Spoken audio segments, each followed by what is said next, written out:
Python programs models a simple management system for a billiards cafe, where customers can view and reserve tables, rent and return equipment, view payment details, extend reservation, and view a summary of all transaction.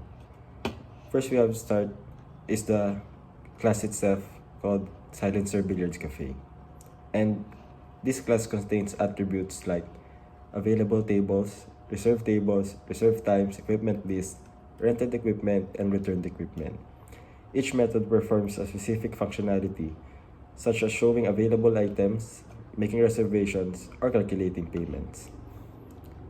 It uses the init function. This is the constructor method, initializing the cafe's resources. All lists are set up with the default values, representing the cafe's state at startup. Next is show available tables. This function displays a list of billiard tables currently available for reservation. And this show available equipment, this function lists all the equipment available for rent. Next one is the show time cost.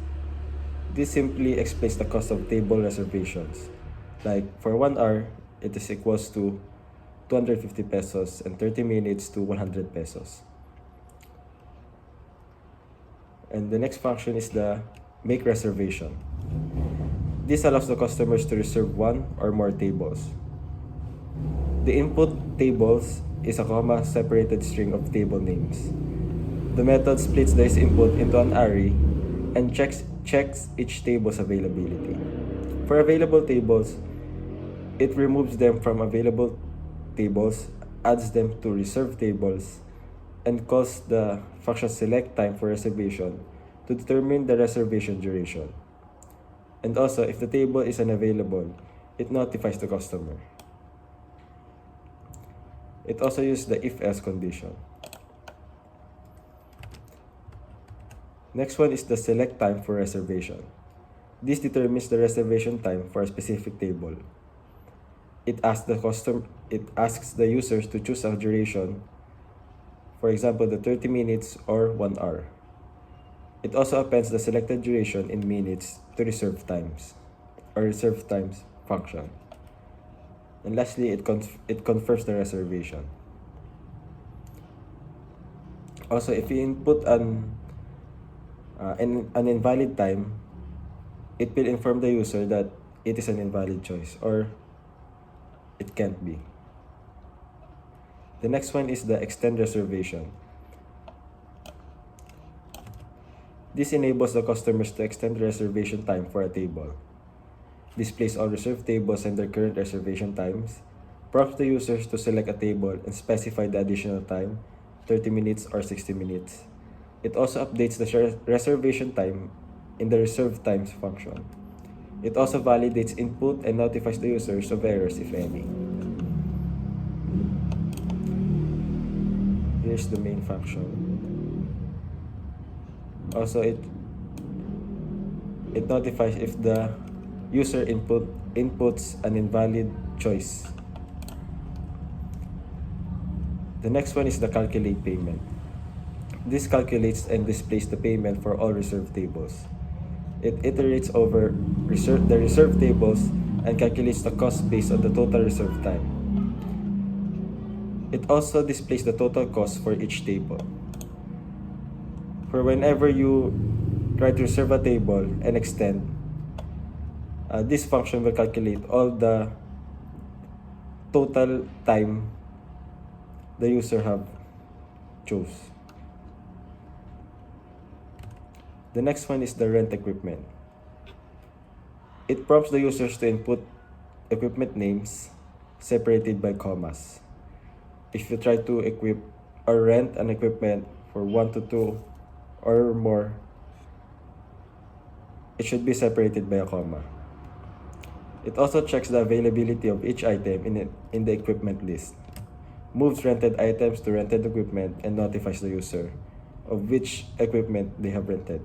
It also informs the user if the item that you want to rent is unavailable. It also uses the if-else condition The next one is the return equipment.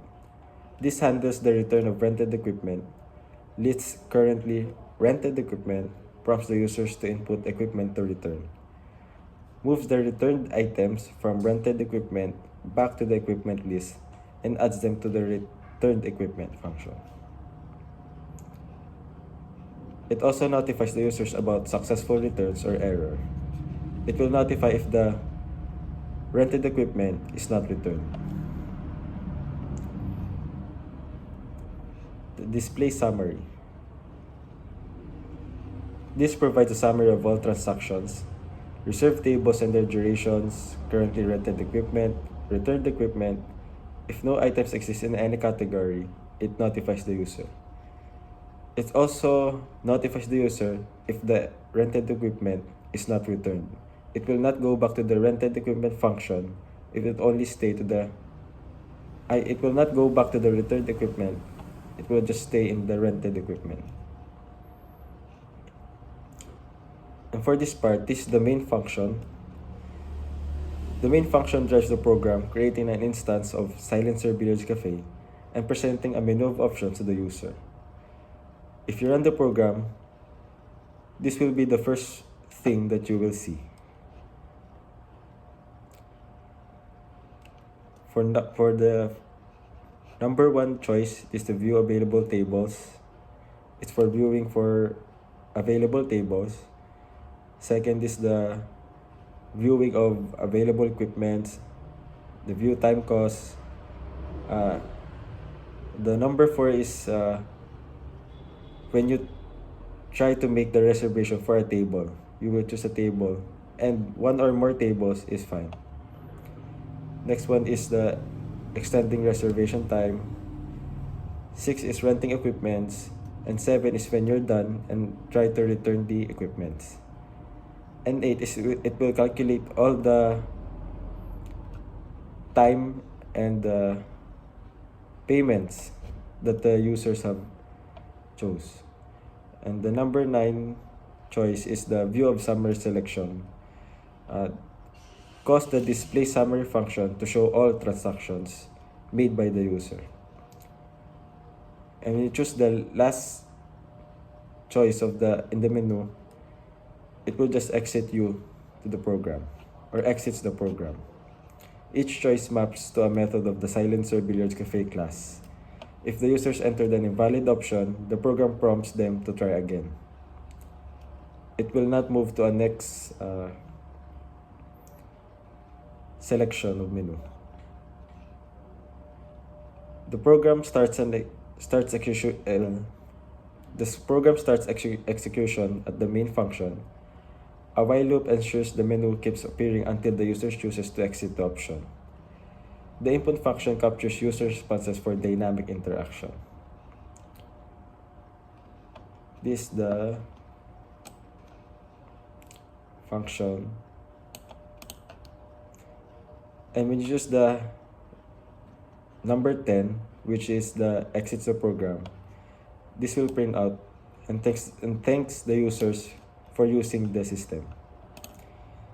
And as I said, if you put an invalid choice, it will try to run again and make you choose another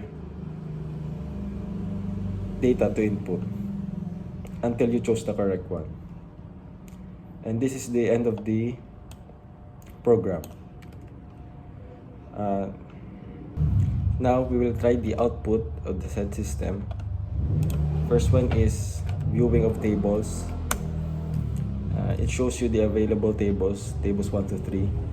Next one is the equipment. It shows you the available equipments to rent. Next one is the time cost. 1 hour is equals to 50, 30 minutes is 100. And next one is when making a reservation. It shows you the available tables, and you will enter first the table that you desire, table 1. Also, if you want to reserve more than one table, just separate it with comma. And it is valid to reserve more than one table. After selecting the table to reserve, select time, choose 1 hour, which is 2. It also shows you the confirmation that you have reserved the table. Now is the renting equipment. 6. It shows you the choices for the available equipments to rent. We choose 1 and 2. When renting equipments, you can also choose more than one, just separate it with comma, like for the table. 1 and 2. It shows you confirmation that you have rented the cue stick and chalk. The next one is, for example, when you want to reserve, extend reservation time. Just choose 5, and it shows you the status of your ongoing transactions. Table 1 equals to 60 minutes already. The first is enter the table that you want to extend. So we have the table 1. And the additional time to extend, 30 minutes. Just input 30. Now the time for table 1 is extended by 30 minutes. And now when you want to return the equipment, when you're all done, just type 7. Just type the rented equipment. And if more than one, just separate it with comma. Cue stick and chalk. Now it shows you the confirmation that you have returned the cue stick and you have returned the chalk. Now if you want to calculate the payment or the bill, just type 8. And it shows you that the table 1 is rented for 90 minutes, and that equals to 350 pesos. And if you want to view the summary of all transactions, just type 9. It shows you the reserved tables and times. It also shows the status that you have no rented equipment anymore because you returned it. And the rented equipments will transfer to the returned equipment category. And now if you and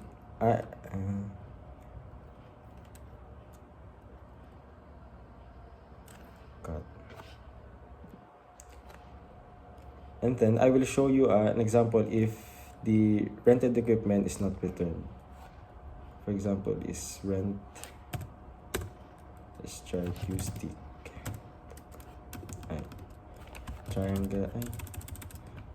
Triangle rack and ball set. Enter. And when you try to return it, let's just try to return the triangle rack. As you can see, it shows that the triangle rack has been returned, but no confirmation about the ball set being returned. And if you want to double check it, just select the view summary, number 9, and it shows you that the ball set is still in the category of rented equipment, meaning that it is not yet returned. This will inform the user if they did not return the equipment yet.